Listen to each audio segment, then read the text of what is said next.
Welcome back, and let's continue with our discussion on this segment of Interfaith Issues. We are talking about where is the Christ in Christianity. We don't expect to find discrepancies like who carried the cross. In Matthew, Mark, and Luke, Simon carried the cross. In John, Jesus Christ carried the cross. Again, which one was it? We don't expect to find differences over little things, such as what was the color of the robe that he was wearing? Scarlet, as in one gospel, or purple, as in another? Did the Roman soldiers put gall in the wine, or did they put myrrh? Look at the Gospels. You will find parallel stories that do not agree. Was Jesus crucified before the third hour, as in Mark 15:25, or after the sixth hour, as in John 19:14 through 15? Now, before the third hour and after the sixth hour, there is no way of reconciling these. There is no way that that time frame can overlap. You cannot have it both ways. And we are only talking about the events that are recorded leading up to the alleged crucifixion. After the alleged crucifixion, all similarity between the stories becomes almost unrecognizable. Now, that's a hefty challenge. And I would challenge the serious and the sincere to go and read the Gospels, look at them side by side, and compare the stories after the alleged crucifixion to see exactly on what details they agree. One of the most important details that they do not agree on is the last words of Jesus Christ. Now, think about this. Throughout time, whenever you have a famous personality, when that person is dying, their followers, the people who love that person or emulate that person or want to just write history books about that person, they hang upon their deathbed waiting for their last words. You can even find books about this. There's one book called Famous Last Words. And what is interesting is that there is no disagreement about the last words of the famous personalities in books like Famous Last Words. But when it comes to Jesus Christ, one gospel records that his last words were, "It is finished." Another gospel records that his last words were, "It is finished?" No, not at all. The other gospel records that his last words are, "Father, into your hands I commend my spirit." Which is it? Again, you can't have both. You can't have he said this and then said that and they were both his last words. No. If you said this and then you said that, this is no longer his last words.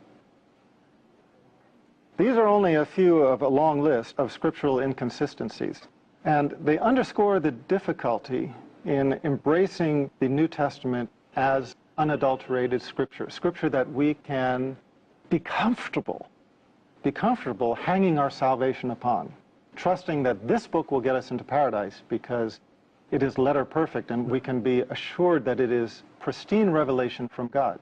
Because quite clearly it is not. There are inconsistencies that cannot be rectified with one another. Hence the question, where is the Christ in Christianity? On one hand, we have a religion that is named after Jesus Christ. And if you ask any Christian, what is the foundation of your faith? What does it mean to be Christian? They will say it means to follow the teachings and the example of Jesus Christ. But now, if that is the case, why do we find such a large disparity between what Jesus Christ teaches and what the church teaches as the tenets of Trinitarian Christian faith? Let me give you some examples. Jesus Christ taught Old Testament law. That's why, as I said in the beginning of this talk, he's known as Rabbi Jesus. Paul negated it. Jesus Christ taught that God is one God. The Pauline theologians derived the Trinity. Jesus called himself the Son of Man 88 times. 88 times he called himself the Son of Man. Not once did he ever call himself the Son of God in a literal, begotten, not made sense.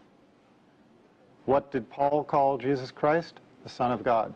What do Christians know Jesus Christ as now? Allegedly the Son of God.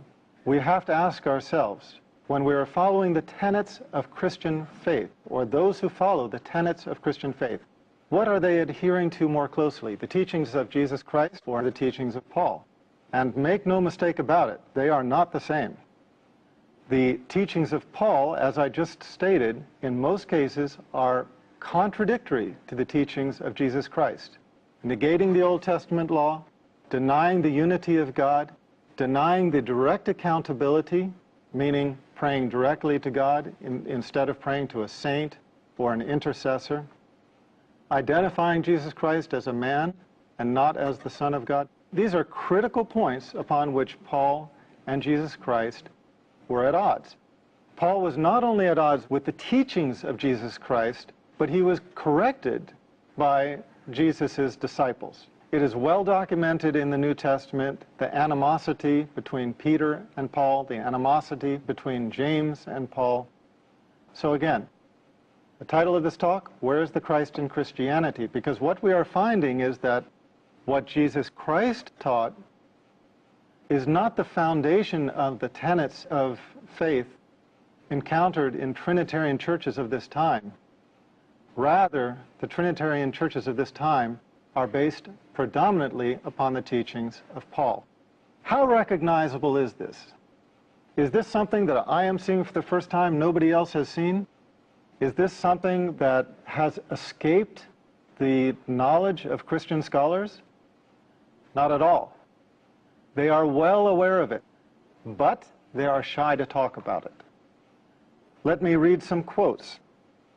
Lehman contributes, quote, "What Paul proclaimed as Christianity was sheer heresy, which could not be based on the Jewish or Essene faith, or on the teaching of Rabbi Jesus.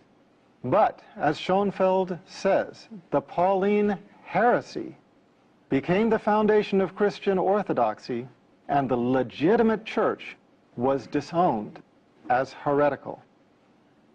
Was this only to be found in the writings of Lehman? No. Barty Ehrman, probably the leading scholar of biblical textual criticism alive today, speaking upon this very subject, commented, quote, "Paul's view was not universally accepted, or, one might argue, even widely accepted. Even more striking, Paul's own letters indicate that there were outspoken, sincere, and active Christian leaders who vehemently disagreed with him on this score and considered Paul's views to be a corruption of the true message of Christ. One should always bear in mind that in this very letter of Galatians, Paul indicates that he confronted Peter over just such issues. He disagreed, that is, even with Jesus' closest disciple. Commenting on some of the early Christians in the pseudo-Clementine literature, Barty Ehrman wrote, "Paul has corrupted the true faith on a brief vision, which he has doubtless misconstrued. Paul is thus the enemy of the apostles, not the chief of them. He is outside the true faith, a heretic to be banned, not an apostle to be followed." Joel Carmichael, quote, "We are a universe away from Jesus. If Jesus came only to fulfill the law and the prophets, if he thought that not one iota, not a dot would pass from the law, that the cardinal commandment was, quote, 'Hear, O Israel, the Lord our God, the Lord is one,' and that no one was good but God, what would he have thought of Paul's handiwork? Paul's triumph meant the final obliteration of the historic Jesus." There are many others who have made similar comments. The point is that in analyzing Christianity, we have to choose who to take the teachings from. If we are choosing to take our teachings from the prophet Jesus, let's do it. Let's take from his teachings. Let's go and buy a red letter Bible that records all the words of Jesus Christ in red, and we will find everything that Jesus said very clear. You will find everything that I have spoken about in this last 20 minutes. You will find him speaking of one God. You will find him speaking of himself as the Son of Man. You will find him speaking of direct accountability. You will find him speaking of the fact that he was an ethnic prophet, etc., etc. But if you choose to follow the teachings of Paul, well, then you are welcome to follow the Pauline, Trinitarian Christianity that prevails in this time. But before you do that, I would suggest one thing. Let's take a close look at these issues I have described. Jesus Christ teaching that there is only one God, teaching that the prophets were men and sons of men, teaching direct accountability. What other religion, what other of the Abrahamic religions conveys these simple, true values? If you answered Islam, you'd be correct. Here is a religion that honors Jesus Christ as the prophet, that recognizes his humanity, recognizes the truth of the revelation that he conveyed, but at the same time recognizes the very human corruptions, whether intentional or not, that crept into that revelation over time. At the same time, Islam is a religion of Tawheed, belief in the oneness of God, as Jesus professed, and it is a religion that fulfills everything that Jesus Christ himself spoke of. If you want to learn more about this, expand your knowledge on the subject, please go to my website, www.leveltruth.com. Look at the first of my series of books, Misguided, and you can carry it further from there. For now, this is Dr. Brown concluding this issue of Interfaith Issues, and looking forward to the next time we meet on this channel. Peace, and thank you for sharing this time with me.